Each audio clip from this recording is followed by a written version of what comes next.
कहते हैं कि दुनिया में मन सबसे ज्यादा शक्तिशाली चीज होता है।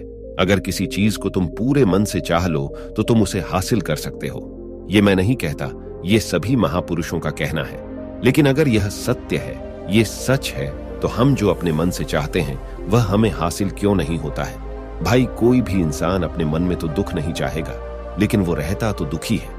हर इंसान अपने मन से तो कामयाब होना चाहता है, खूब पैसा कमाना चाहता है, लेकिन फिर भी वह कामयाब नहीं होता। भला ऐसा दुनिया में कौन इंसान होगा जो अपने मन में यह चाहेगा कि मैं नाकामयाब रहूं या मैं पैसा ना कमाऊं? सोचने की बात है। तो इसमें दो चीज निकलकर सामने आती है। या तो वह महापुरुष गलत थे जिन्होंने यह बात बोली कि मन से चाहे हुई चीज हासिल हो जाती है, या फिर हम गलत हैं। आज की वीडियो में मैं जो कहानी बताने वाला हूं उसमें आपको एक ऐसा मंत्र मिलेगा। उसे समझने के बाद आपको एक ऐसा मंत्र का पता चलेगा जिससे आप यह समझ पाएंगे कि अपने मन से कोई भी चीज कैसे करवाई जाती है। मन में किसी भी बात का बीज कैसे बोया जाता है, यह इस कहानी से आपको अच्छी तरह से समझ में आ जाएगा। और इससे आप यह भी समझ पाएंगे कि आकर्षण का नियम, लॉ ऑफ अट्रैक्शन, कैसे काम करता है। कहानी छोटी सी है लेकिन बहुत ही गहरी है। इस वीडियो को पूरा लास्ट तक देखना, तो ही आप अच्छे से इस कहानी का पूरा लाभ ले पाएंगे। तो चलिए कहानी शुरू करते हैं और समझते हैं कि मन का मंत्र, मन को कंट्रोल कैसे करें। एक बार की बात है, एक आदमी के जीवन में सिर्फ दुख ही दुख थे। वह जो भी काम करता, उस बेचारे का वह काम पूरा ही नहीं होता। घर में आता तो घर में कलेश बना रहता। किसी से कोई मदद मांगता तो कोई उसकी मदद नहीं करता। ऐसा लगता था कि चारों तरफ से उसके ऊपर दुख का पहाड़ टूट पड़ा है। उसे समझ नहीं आ रहा था कि मैं इन दुखों से कैसे पार पाऊं। वह दिन रात यही सोचता रहता था कि अपने दुखों से छुटकारा कैसे पाना है। इसी कारण से वह रात में सो भी नहीं पाता था। उसकी आंखों के नीचे बड़े बड़े काले घेरे बन गए थे, जो इस बात का प्रतीक थे कि वह आदमी कितना दुखी है और कितना चिंतित है। कभी कभी तो उसके मन में आत्महत्या करने के भी ख्याल आते थे, लेकिन अपने परिवार की चिंता करके वह यह कदम नहीं उठा पाता। वह इतना दुखी हो गया कि उसने निर्णय किया कि वह इन दुखों से छुटकारा पाकर ही रहेगा।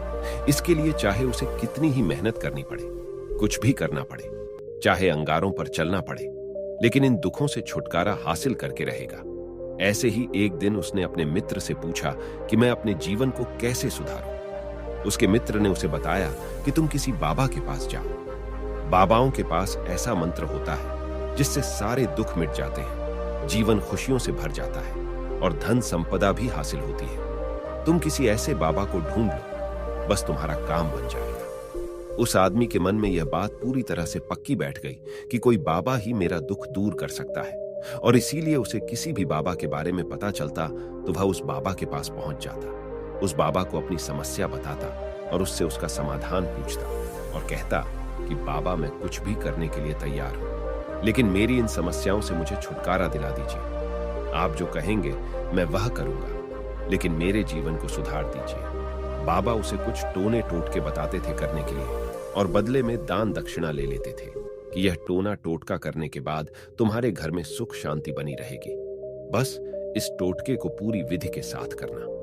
वह आदमी घर लौटकर पूरी विधि के साथ टोने टोटके करने लगा, लेकिन बहुत टोने टोटके करने के बाद भी उसके जीवन में कुछ बदलाव नहीं आया। इसके विपरीत उसका जीवन और ज्यादा दुखी हो गया। जो भी बाबा उसे टोना टोटका देता था, वह बदले में उससे दान दक्षिणा लेता था, जिससे उसका धन भी धीरे धीरे खत्म हो रहा था। इससे उसके जीवन में दुख और ज्यादा बढ़ गया। तब उसे लगा कि बाबाओं के पास जाने से तो मेरे जीवन में दुख कम होने की वजह बढ़ते ही जा रहे हैं, तो मुझे क्या करना चाहिए? बाबाओं के पास जाऊं या ना जाऊं? फिर एक दिन एक आदमी ने उसे बताया कि तुम अपने घर में किसी पंडित को बुलाकर हवन करवा लो। हवन होगा, घर शुद्ध हो जाएगा, कोई भी बुरी ऊर्जा होगी घर में तो वह घर से बाहर चली जाएगी। किसी पंडित को बुलाकर पूरे विधि विधान उसे मंत्रोच्चारण कराओ, हवन कराओ, जिससे घर में सुख शांति आए। उस आदमी के मन में यह बात बैठ गई और उसने एक पंडित को अपने घर पर बुलाकर हवन करवा दिया। हवन अच्छी तरह से संपन्न हुआ। बदले में पंडित ने भी अच्छी दान दक्षिणा ली और उसके बाद वह वहां से विदा हो गया। लेकिन कुछ दिनों के बाद उस आदमी को महसूस हुआ कि उसके जीवन में अभी भी कोई बदलाव नहीं आया है। अब वह आदमी पूरी तरह से दुखी हो गया और ज्यादा परेशान हो गया। अब तो उसे लगने लगा था कि मेरे जीवन में से दुख कभी खत्म ही नहीं होंगे, और यही सोच सोचकर उस आदमी का बुरा हाल हो गया था। फिर एक दिन उसे अपने मित्र से एक ऐसे बाबा के बारे में पता चला जो समाधान बताने के लिए कोई दान दक्षिणा नहीं लेता था। उस आदमी को लगा कि यह बाबा दूसरे बाबाओं की तरह नहीं हो सकता, क्योंकि यह तो दान दक्षिणा लेता ही नहीं, और अगर दान दक्षिणा नहीं लेता तो यह सच में कोई सिद्ध बाबा होगा।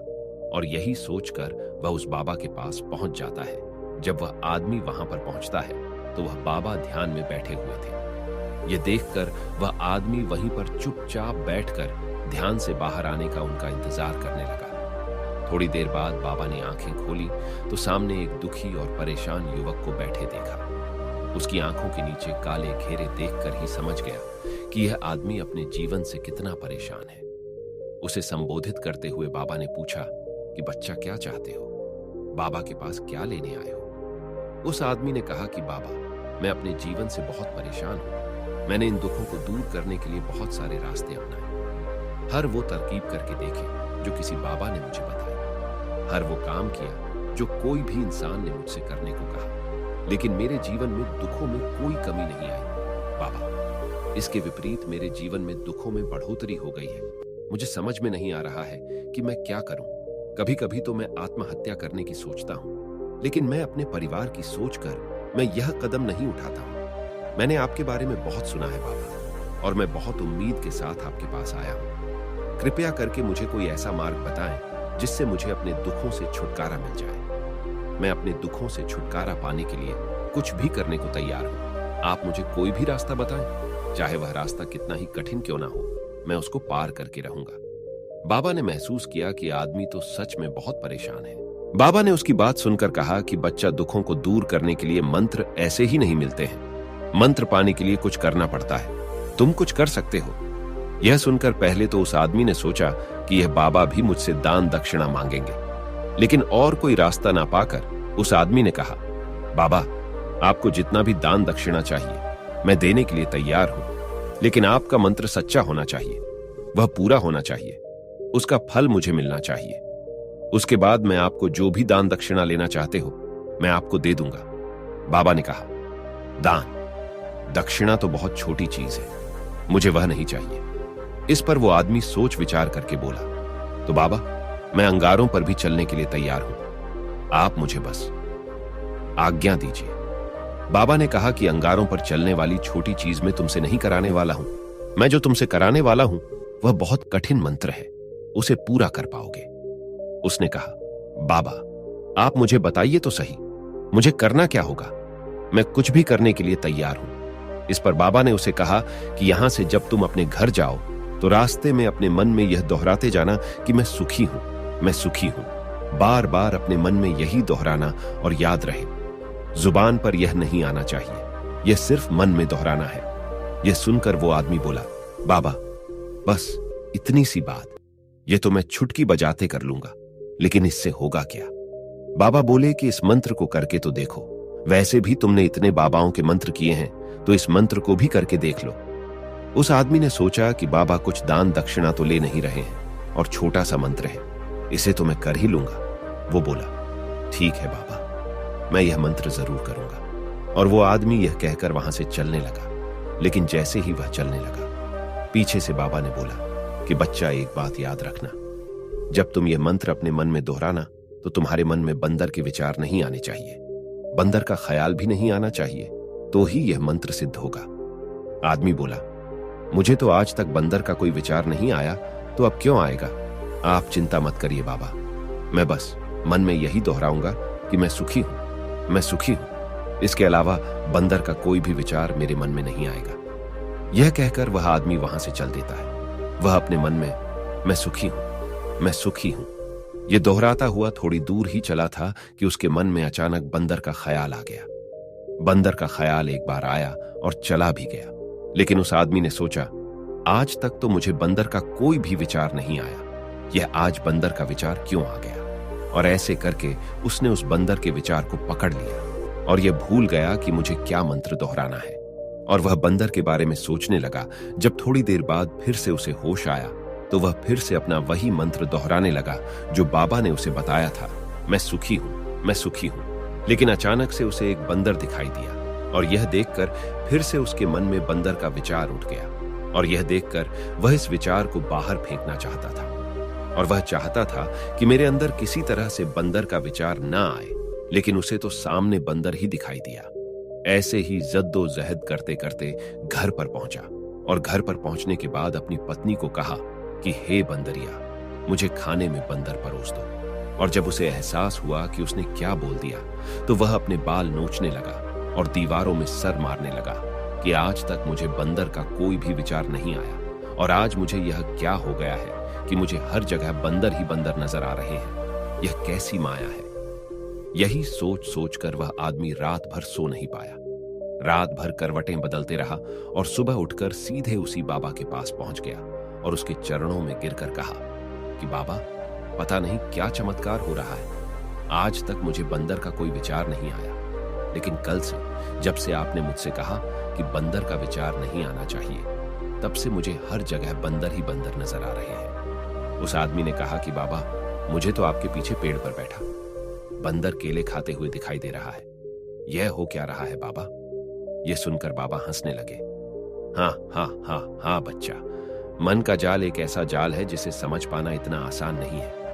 बंदर तो तुम्हारे रास्ते में पहले भी आते थे। जब तुम मेरे पास आए थे तो इन्हीं पेड़ों पर यह बंदर घूम रहे थे, लेकिन तब तुम्हारे ध्यान में यह बंदर नहीं था। तब तुम्हारे ध्यान में सिर्फ दुख थे। इसके बाद बाबा ने उसे बताया कि बच्चा, हम जिस चीज से भी दूर भागना चाहते हैं वही चीज हमारे मन में बहुत गहरे में प्रविष्ट हो जाती है और हमारे अंतर्मन में समा जाती है।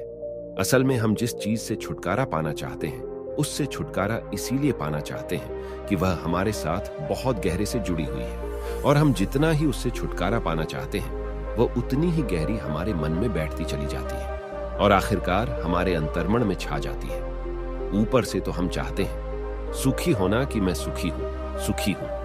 हमारे होंठ भी यही बोलते रहते हैं, लेकिन हमारे मन में दुख समाये होते हैं। हमारे विचारों में हमारे मन में दुख ही दुख दिखाई देते हैं। इसीलिए अपनी जुबान से बार बार यह बोलने से कि मैं सुखी हूं, मैं सुखी हूं। हम सुखी नहीं होंगे जब तक यह मंत्र हमारे अंतर्मन में प्रविष्ट नहीं होगा।